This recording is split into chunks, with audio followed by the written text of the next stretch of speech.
עמוד התפילה, חלק למד א'.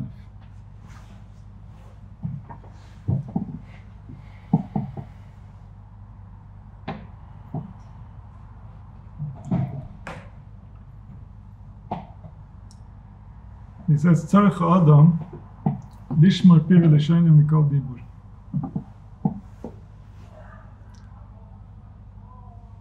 This comes back to habits. To ask an average adult today to start really being careful about what they say, we're asking them to do the impossible. For most adults.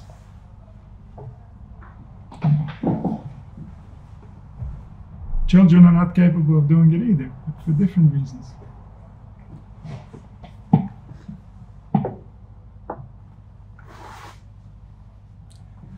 But if we were to understand what it means to speak from a very early age, then over time we would learn how to direct that force appropriately. It's not something that can be learned overnight. So when we see how some people looked at it, it's intimidating. Because there's a being here that we don't see. We're blind where it matters most. And where it matters most is the force inside that decides what's going to happen next.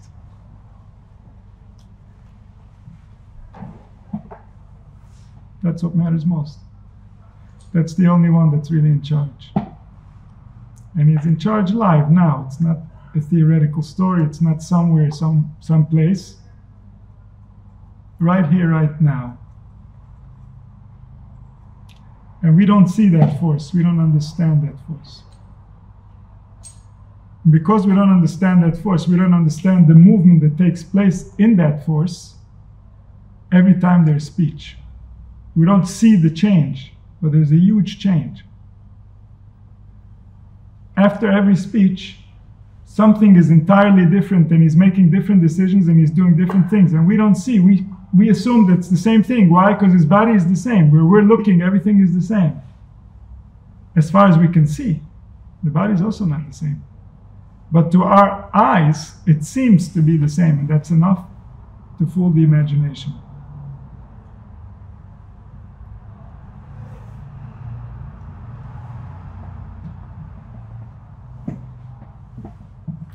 And so if we don't have the habits, and we don't understand the importance, it's impossible to control speech. Speech controls us. The situation arises, and then whatever comes from within, whatever impulse is activated, is what's going to win the race, and it's going to come out min hakoach el hapoel. But that's not necessarily within our best interest.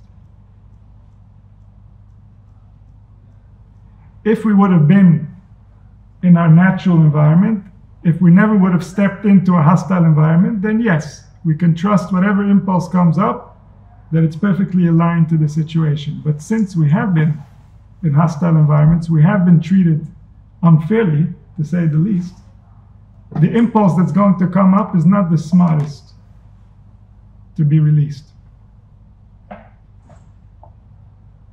It's a proper response to a situation, but the situation is more complex than that. The people that are standing in front of you are not necessarily responsible for the impulse that's taking place within the body. That might be related to something that happened at a different time in a different place, to a completely different version of you. And yet the impulse is there, because that's the nature of how we create. Those impulses become speech. Speech becomes a reality within the spirit.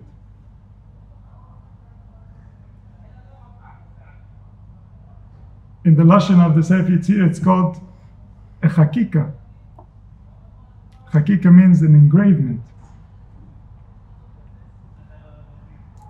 The words become engraved in something, and the spirit takes form as someone.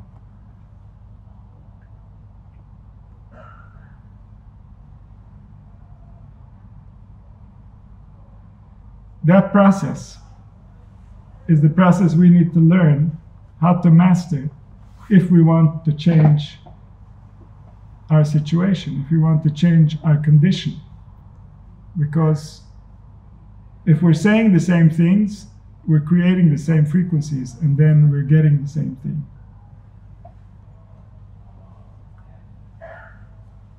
The saying is when the thinking has become so concrete that it's taking on a new form of certainty. What before was a doubt is now coming out and becoming a fact. The speech is a fact. When one doesn't allow the speech to match what's in his heart, then he can no longer understand the facts. Someone who's echad b'peh v'echad b'lev, someone who speaks differently than they believe, than they think, they lose touch with reality. They have to. The mind, when it's fully focused properly, it's still very difficult for it to grasp reality. Reality is very deep and complex. And we know it intuitively. But for the mind to be able to wrestle with it, it needs to be completely focused. If we give the mind two sets of books, if we give it two different realities to manage, there's no chance that it's going to ever make sense of what's happening. And so whenever we're lying, we're first lying to ourselves. And then we become so convinced of our lie, we become so influenced by the spell that we're placing on ourselves that we start interacting with life as if our lie is true. Even though while we were lying it, we still remember that we were lying. But then we're acting based on that, forgetting that while we created it, we knew that it was a lie. And this happens to us constantly. In childhood, we realize so many things in the world that we would like to change, and then we become those things, and there's no one there to remind us that we already decided that we never want to be those things.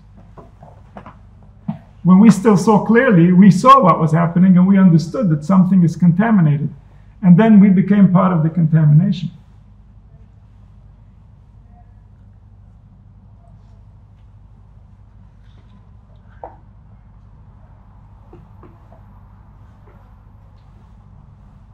And so when we see in Chazal, they speak about speech, they speak about what we should say and when we should say and how we should say it. To us, it might seem far-fetched, it might seem impossible.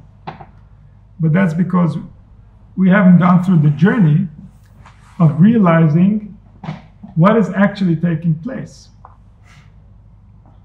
And so we've lost respect to something that is very precious. It's the reason for life. It's the reason for all existence.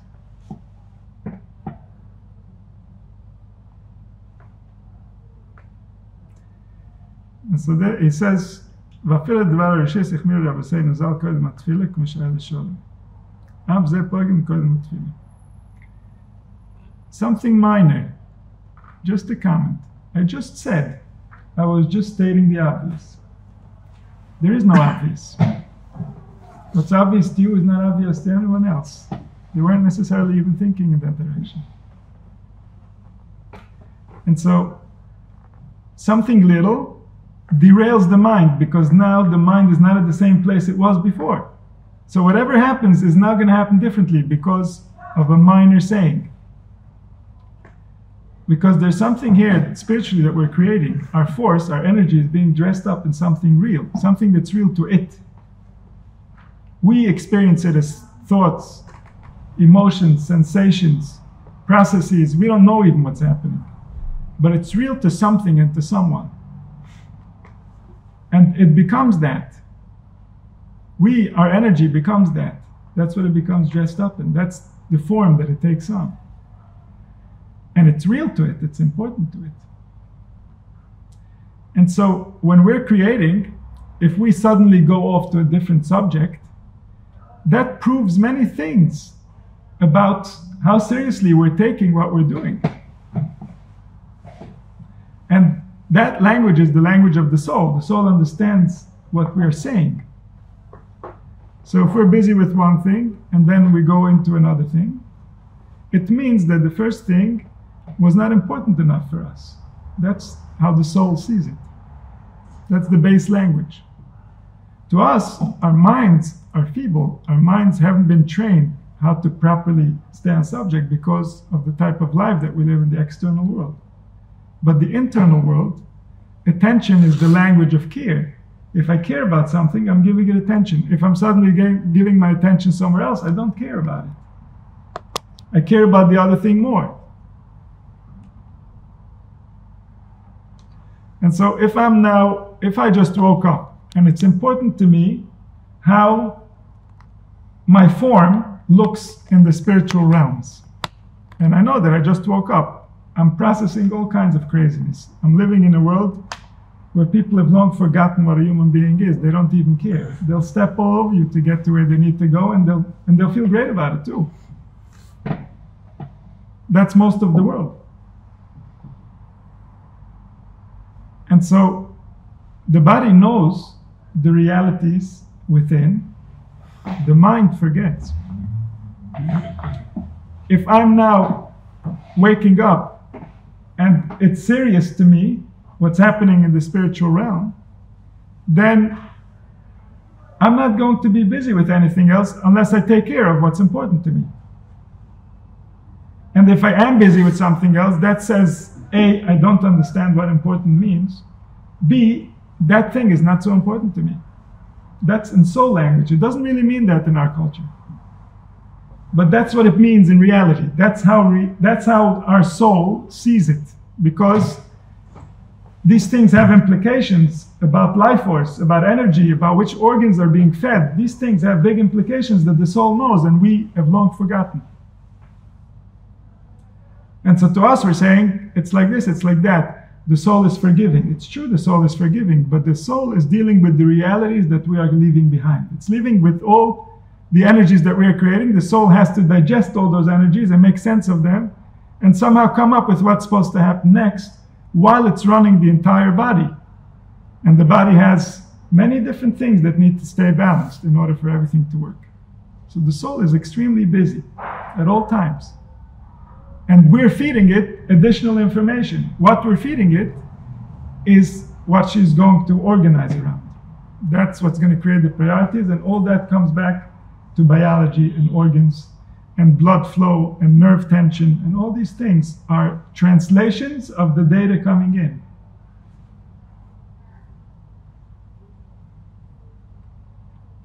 And it's all based on the expectations of what's going to happen next. And so my soul is dedicated to something important, and therefore it's about to clear its mind, create an intention, and go to pray. And suddenly there's a phone call about money. That phone call about money is going to ruin my spiritual power to create my intention that I'm trying to create. It's going to bring me into a world where I'm powerless.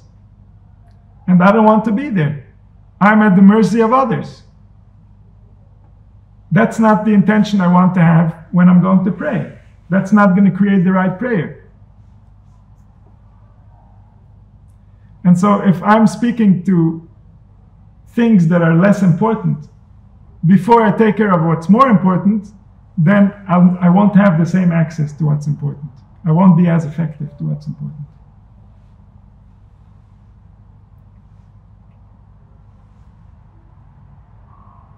The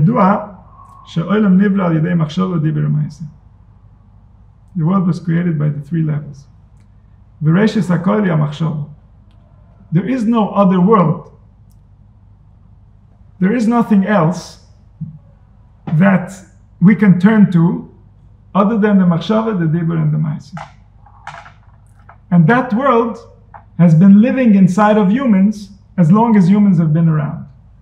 The world of machshava, the world of dibur, and the world of ma'aseh. These worlds we are creating with the intelligence of the Creator. We're using His intelligence, His power, everything that He set at our feet. And with simple intention, we are directing this ship, and we're creating with His power whatever it is we please. But the space that we're creating in is the space of machshava, dibur, and ma'aseh. the fact that we have bodies, the fact that we exist, that we have souls, that we have the capacity to speak and to think, this was his doing. That was already done. That's Masa Bereshis. But the world that we're living in is not that. The world we're living in is that plus everything that was accumulated on that in Machshava, Dibur, and Maisa ever since. That's the world that we're living in. We're dealing with everything that our ancestors left behind. It's all there spiritually. It's all alive. Every word is alive.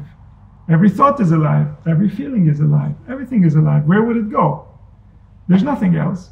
Our thoughts, they come and they go. And even that affects our behavior, affects our conclusions, affects our biology. It's real, it's alive. Even more so, our lives, the things that we do, the things that we say, the things that we create through interactions, they all live. Everything lives. Everything is at the essence of truth, even though we don't understand what we're doing. We're working with the truth, even though we don't know what the truth is. And so every speech is meaningful. The intention of the speech, the desire of the speech, the excitement of the speech. All this is meaningful because this is the biological language. This is the language of the Creator. This is how soul speaks.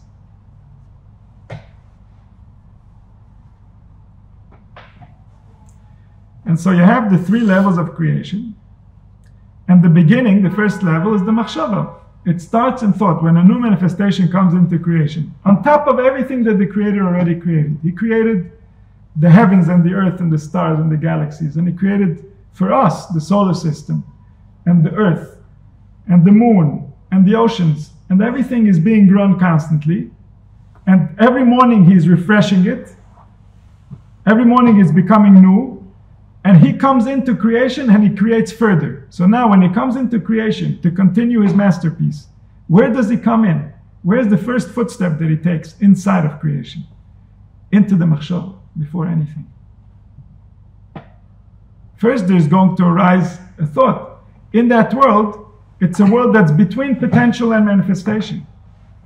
It's more than potential. Potential is all the thoughts you can have. A thought that you're having is more than just potential. You're already choosing something, but it's not yet out before. It didn't yet happen as far as the objective world is concerned. And so the dibur makes it poil. So when the machshava is still in the level of machshava, it's right in between koyach and poil. It's in the middle of coming out. So when the Creator comes into creation, after everything that He created, and He created so much, all of that aggregate of creation, now we're going to make the next piece. Now we're going to come in and we're going to put the next piece in the creation. What needs to happen now? He comes in through thought. And then He comes speech. And then becomes action. And this is how we have the continuance of creation. This is how we have a Torah Sheba'al Peh. Because Torah Sheba'al Peh means that the Creator is still here, creating. He's still figuring out what it is that He prepared for Himself to understand, and now He's trying to understand it. This is His process of how He's going to verify what is happening to Him. He designed for Himself a process of improving intelligence, and that process is discovering back who He is, until He becomes intelligent enough to understand Himself. And so every moment He's coming in again, and He's trying to figure it out again. And this comes Baratza V'Shoiv, a new attempt and a receding. A new attempt and a receding. And this is what's represented in the breath. This is why every time we're breathing, this is the new attempt. Because He's coming into creation again. This is coming from the collective, what we're breathing. The collective is coming into creation, and then He creates. And then he takes it as far as He can take it, and then He exhales. And then, okay, not yet. And this is the constant attempt. This is the life that's becoming. This is the Creator coming into creation. So He comes in through thought. And then, Reishis HaKol HaMachshava. V'dibur hi anaf HaMachshava. The dibur is like a branch out of thought. Out of the tree of thought, there is a branch called speech. That branch gets activated when the thought gets very excited about what it wants to think now. And so it says, let's think it together. It's so yummy. And so then it becomes speech. Then we're sharing the machshava because this machshava was chosen. It goes into the special branch, the branch that wants to be manifested. And then, amasei onaf adibur. Action is one of the branches of speech. A speech will lead to a discussion. A discussion will lead to a conclusion. A conclusion will lead to action. So the first level of discussion is in the olam hamachshava. From the olam hamachshava, the machshava will be boicher, the cleanest that it can find, and it will bring it into the dibur. And then the dibur will discuss all the options until it comes to conclusion, and that will become a ma'aseh. This is how a nefesh operates. This is how it expresses itself. And this expression is the expression of the original design that we were meant to search. We were meant to discover. And this discovery cannot be written down. This discovery is not something that anybody can give you. Because by its nature, discovery means that you're going somewhere that nowhere else went before. So how can you look to anyone else to tell you? All other people can give you is different tools of handling different situations. And then you can try to apply those tools and see, do those tools apply to your situation? Do they make it easier for you? Do they help you? Do they make you more courageous? Do they make you find compassion for yourself? So then those tools are effective tools. It worked for one person, it will work for another person. But other than that, the other person can never know your situation in order to tell you where you need to go from there. And alachas kama v'kama, that people thousands of years ago cannot tell us how to operate our brain and our hearts in the conditions that we're in. There's no way that someone can make that interpretation. That interpretation has to be made live. And that live interpretation is when the Creator comes into creation. But He can only come if we invite Him, if we allow Him in. If we shut Him out, we don't want to listen. The Creator doesn't come in. The past steals away the present. And this happens when the present was not particularly attractive to the intelligence that designed it. It doesn't really want to be there. So then the past just repeats itself until it finds something that is more worthy to exist than that past.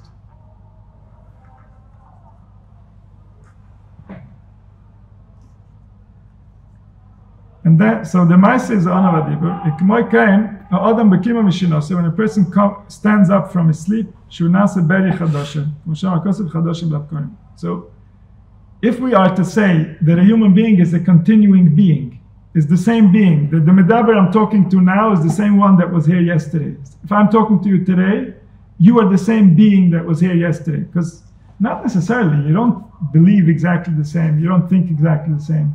You definitely don't feel the same. So what makes you the same? That's the question. But assuming that we say that you're the same, it's because there's a certain continuance that you have in your beliefs and in your emotions, that we have a certain expectation of where you're located in the spiritual realm. And so when you wake up in the morning, you're much less the same. If during the day there's a continuance, once you go to sleep, something else comes out. That something else never saw the world before. Thinks different, feels different, even if so slightly from yesterday. To that extent, you're a new person. So now when you just woke up, the question becomes, what identity is this new person going to take on? Who is he going to think he is? He's certainly not going to know the truth, because the truth is not yet available. But what lie is he going to be told? What is he going to wear? The neshama has to choose a dress for the day. Every day he chooses a different dress. But the most critical time for when the neshama is going to decide what dress to wear is right in the beginning. Chadoshem lapkorim, there is a new man. Im yedaber tchila dvorav divrei rishus, ipshita dvorim asher lo kain, afam yispala v'yaseh b'tor achakach, hakol mistafim v'nimshochem achar divrei rishon. If you take this new man and you dip him in the mud, that's it. That day is over. It's going to be a muddy day. He might take it to all kinds of places. He's learning, he's davening. But this is a guy from the mud that's learning and davening. This is not a clean guy. This is the nature of the soul. This is how the nervous system works. What it creates first, it's like a screen. It's opening up screens. It's opening up applications. It's opening up different programs. The first one to be opened, that's the location. That's the new man's first identity. That's going to identify him, because now he, from this position, is going to do the next thing. So how far is he going to get away from the original position to do the next thing? And then the next thing, and then the next thing. It's like a tree. So where I'm going to plant the root of the tree, that's going to be the most decisive blow to where the tree is going to be located. Every pull and every push I can do after I've already planted the roots, it's going to be very little movement compared to the options that I had before I planted the roots.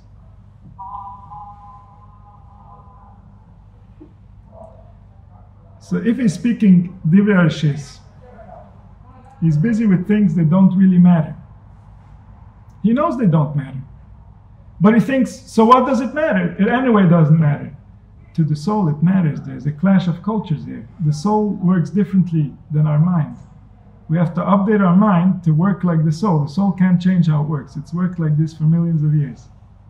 We have to update our mind to the settings of the soul. This is how the soul works. And so if we open it, or if someone says a lie on the morning, he crippled the soul. That soul can never make sense of that day. It will crunch and crunch and crunch. It's going to take up much more memory than a day is supposed to take up, because the soul was fooled. And it can't make sense. What do you mean? How can you say that when your heart feels that? What are you saying? What are you saying? What are you saying? What are you saying? What are you saying? What are you saying? What are you saying? Error. And so that day just continues from there. Because that's the language of the soul. She's so simple, she's so sweet, she's such a tmimus. You can't play games with her. What do you mean you're lying? It's Hashem's world. How are you going to get away with it? Where are you going to go? Where are you going to hide? It's you. It has you all over it.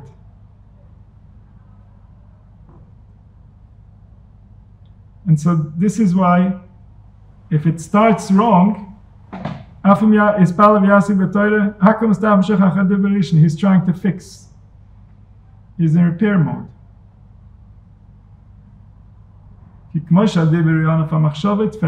Just like the speech is a branch of the thought and is a tafel to it, the same way the second speech to the first speech. What's the thought that caused the second speech? The first speech.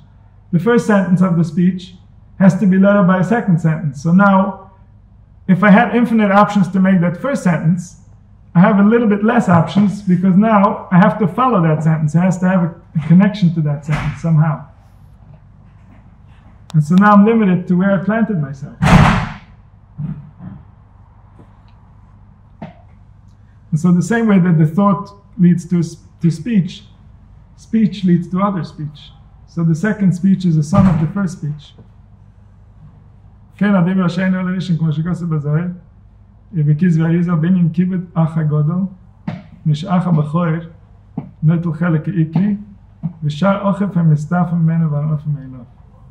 says that the reason for being mechaber the bigger brother is because the bigger brother takes from the mother a certain power, because he's the first within the womb, that power creates the ability of that woman to give birth. So everybody that afterwards comes through that body is taking from the power of the firstborn. And that's why the firstborn gets to be a bechor, meaning that he has a specific status in the family. He did something for the rest of the family. And so this is in a similar way to the speech that comes out first. That's the bechor, and therefore that gives the power to the womb. And now everything that comes through the womb is going to have a flavor of that original speech.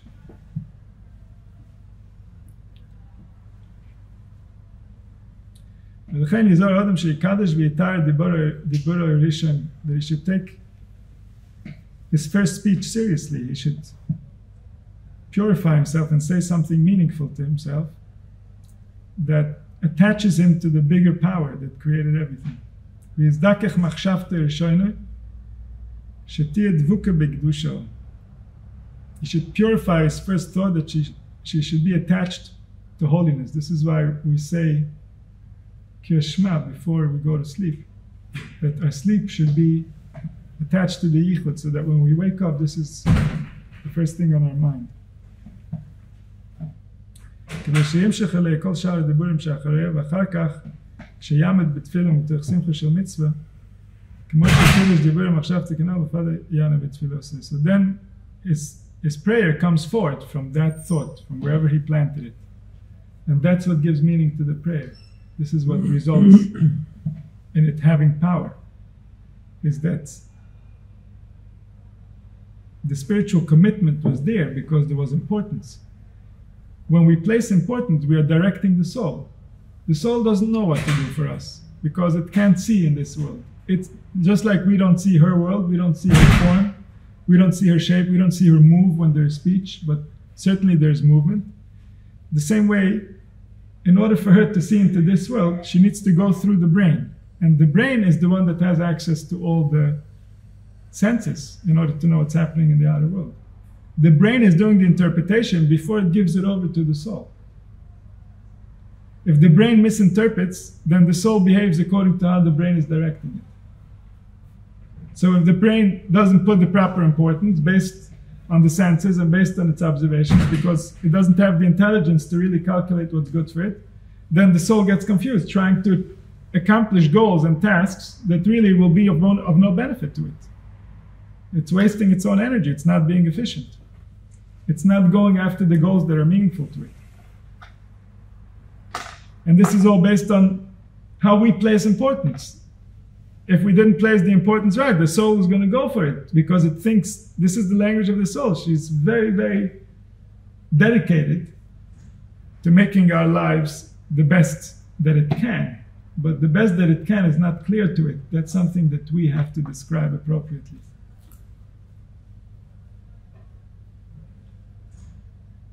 Where we place importance, the soul gives its energy, gives life force.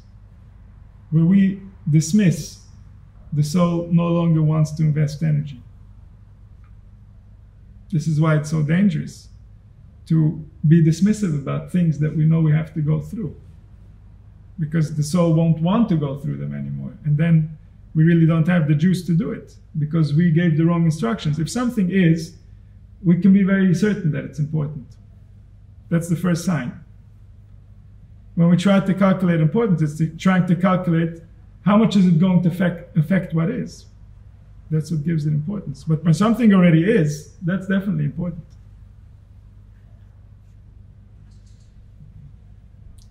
And so when we place importance, the soul goes in that direction. We're directing the spiritual power of the soul in all the dimensions, even though we're not conscious of what those dimensions are and how they affect us.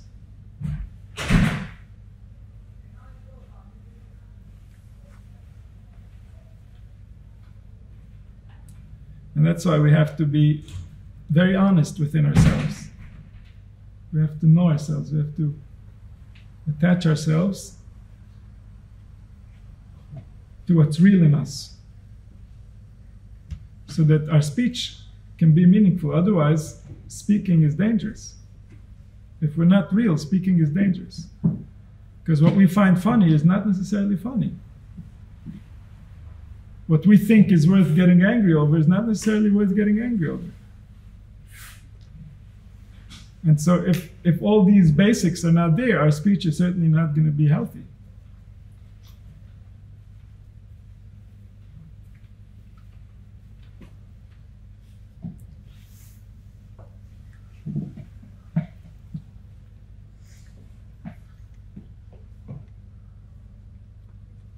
This is Lamed Beis.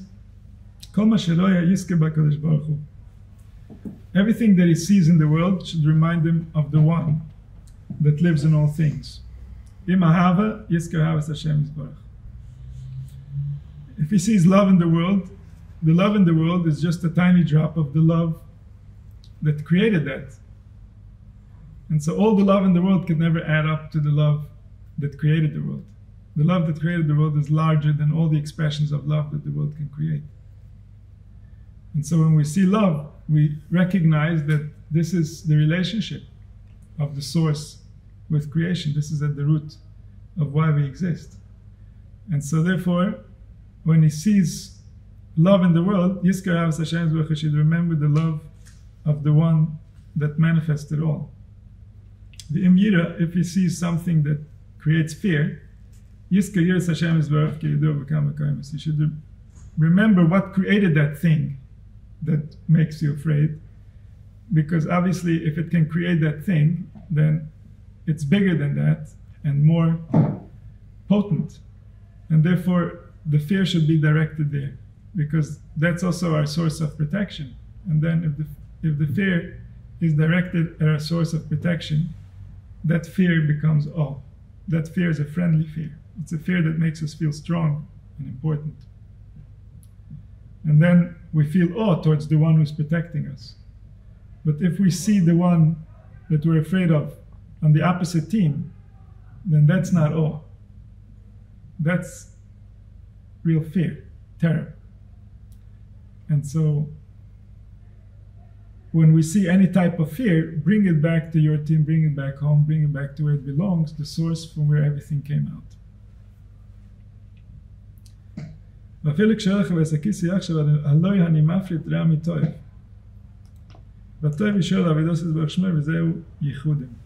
even when a person goes to the bathroom, where you're not supposed to think divrei Torah, going to the bathroom alone is a dvar Torah, because it's the expression of how the body separates good from evil in its own language. For it, the evil is the toxic material that would kill it.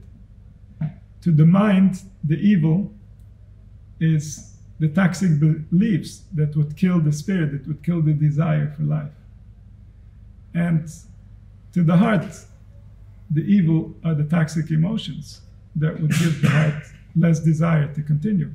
So everybody in its own language is removing the evil and celebrating the good, and this until we've separated ourselves completely from everything evil, and then the body will no longer release anything that cannot be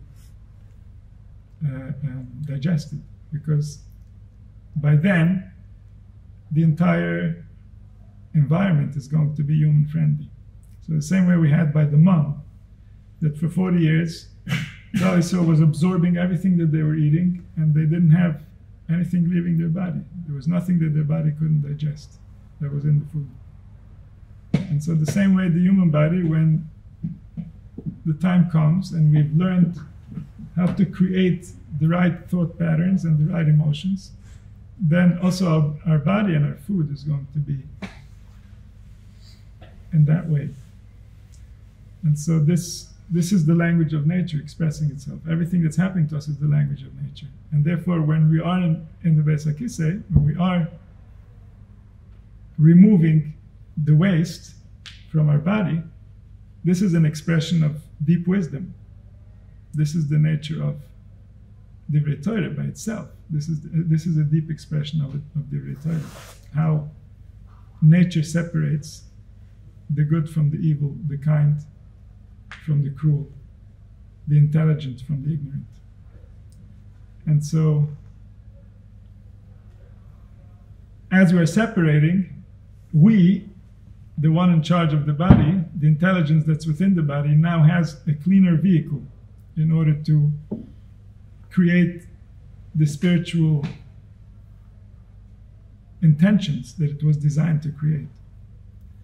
And this is something that can be observed, that if we need to go, if we have something to deliver and we don't deliver, then our mind is not clear, because the body is not in the same condition. It's carrying things that are not healthy for it. It's carrying things that are not speaking the language that the spiritual appreciates. And then when the waste is no longer within the body, that's when we have better access to our body. That's when the blood is more clear and is capable of higher intelligence. And so these are physical things. This is how life speaks. This is how life happens. This is the process of life. And when we observe this process of life, and we unite with that process of life, because this is not a process that's happening outside of us. This is not a man-made process. We're not observing some technology or something that's man-made. We're observing the actual thing that makes us live. So when we're observing the actual thing that makes us live and we understand its language, this is called yichudim. Yichudim means that we're uniting the Creator with creation, because His wisdom dressed up like this for a purpose. And when we're not busy with that purpose, we're showing that we don't think it's important, that we don't think it matters, that we don't think it adds up, that we don't think there are real answers. And all that is offending our intelligence. We should know better. It's unfortunate. It took a big effort to offend our intelligence. And we went through all types of different shows of people talking, pretending like they know what they're saying, and they offended us on some level. Then we didn't want to know the truth a little bit more. But the truth is certainly something that can serve us well to know. And when we learn truth, it's called yichudim. It's called uniting your intelligence, your understanding, your awareness with the actual design of how you work. And that's the only place where it's disconnected. Everything else, all the wires are plugged in, everything's working great. Testing, testing, 1, 2, 3. The sound is coming through, everybody can hear me.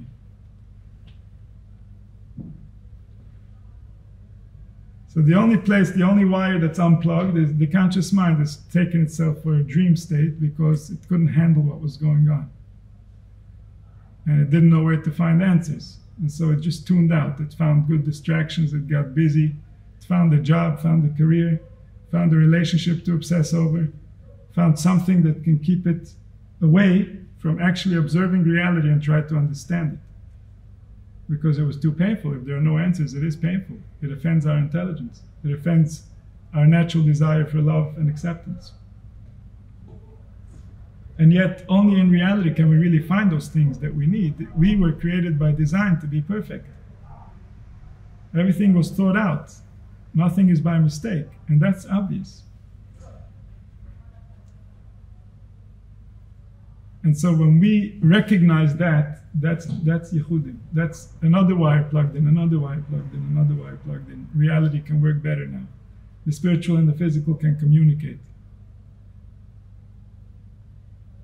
The intention of the one who created, that started out billions, trillions of light years ago, wherever it might have been, is getting a chance to say what it has to say, because we're not objecting.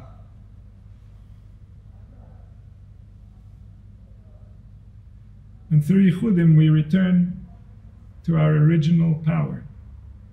Yichudim means that all the forces inside of us become one force. And that one force will now dress up as whatever is necessary for that moment. There's no longer an argument about what needs to happen. Everybody is working together. That can happen within an individual, and that can also happen within a community. It can also happen within a nation. It can also happen on an entire globe. It's part of our nature. It's part of how we were designed to be. And that's the only place we'll find comfort. Otherwise, we are lacking power, and for good reasons, because we've separated ourselves. Each one is trying to claim power for themselves and no one else. And that's when we are the weakest. Humanity is getting weaker and weaker. Today, nobody has the energy that people used to have. Nobody can do what people used to do. Nobody has the dedication that people used to have.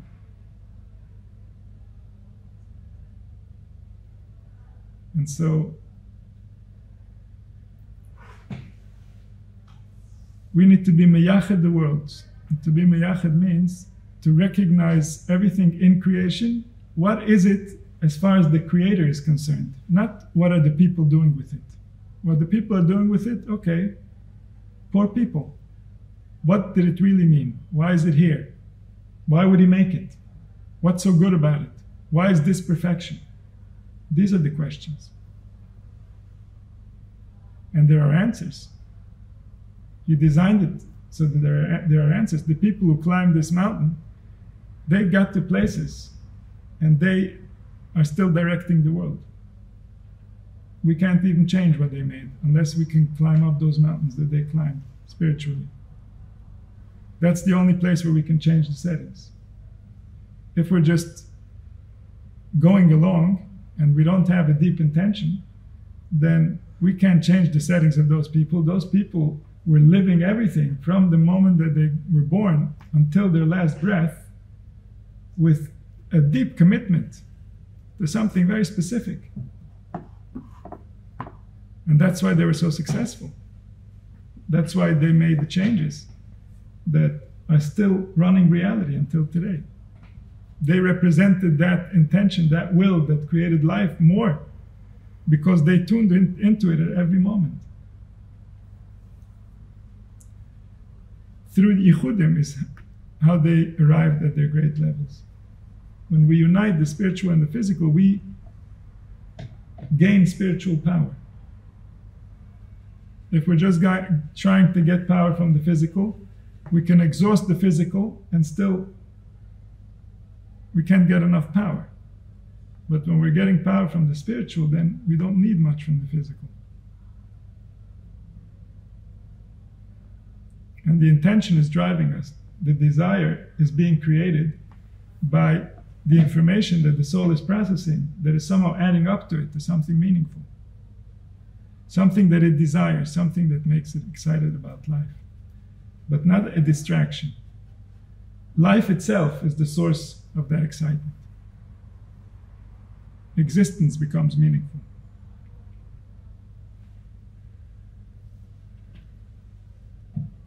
So when we unite the two worlds, we come out of exile. This is what liberation looks like. This is what redemption looks like. Is that everything we see in the physical is just a demonstration of the Creator. It's an expression of the unity. It's an expression of the source. And if we already learn to like all the different parts in the source, then wherever we see them, we get reassurance. Wherever we see them, we gain excitement, we gain stability, we gain commitment. Because all of it is one language. All of it is saying one thing somehow. All of it comes back to one unity. We ourselves included. Even though humans can pretend to represent different things. And this is because humans can misunderstand. When a human misunderstands, he separated himself from reality. And when he separated himself from reality, he doesn't represent the one. The one is the reality that is. Every misunderstanding is something else. And these misunderstandings can get pretty bad. It can go very deep. We can be offended to the depth of our soul, and it was all just one big misunderstanding. We didn't understand how it really works. And so we took it personally, and it got bad, and it got worse, and nobody knew how to deal with it, and it got even worse. But really it was just one big misunderstanding.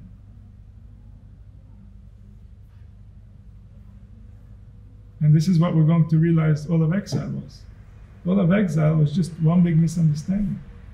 B'shuv Hashem Shiva Tzion, like, what? We believed what? They did what? Just like we're looking back at the Holocaust, like, how could that happen? Well, it can happen. Things are happening, even today, that make no sense as far as human decency and compassion are concerned. And yet, it can happen because this is the nature of a human. And what else is the nature of the human? That's the question we should be asking. Not how evil can a human become, but how beautiful can a human become? How perfect can a human become? How perfect was a human designed to be originally?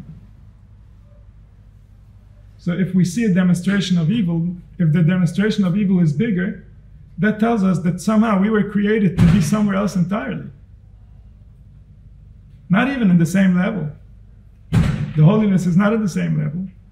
The holiness is what created. This is just a little peel. The evil is just a little peel. So how far, how deep into compassion do we go if we see so much cruelty? The compassion has no limit. At the edge of compassion of no limit, there's a tiny bit of cruelty. If we see the compassion, the cruelty is not even visible. So we have to unite the worlds, and then the compassion will return. When the worlds are separated, the compassion is not in the world. So all our prayers are really to bring back this compassion, to unite the worlds, to remember that everything that came forth from the same source, from the same one. And this realization, this unification, this being able to explain what's happening here, but in a language that represents His design, His will. Why is it the way that it is? This unification, this is what's going to redeem us when we properly understand. This is why we have the Torah. And when this will become known, when humanity will finally realize and wake up from their slumber, Bayom Hahu Yeh Hashem Echad V'Shmo Echad. May it happen soon.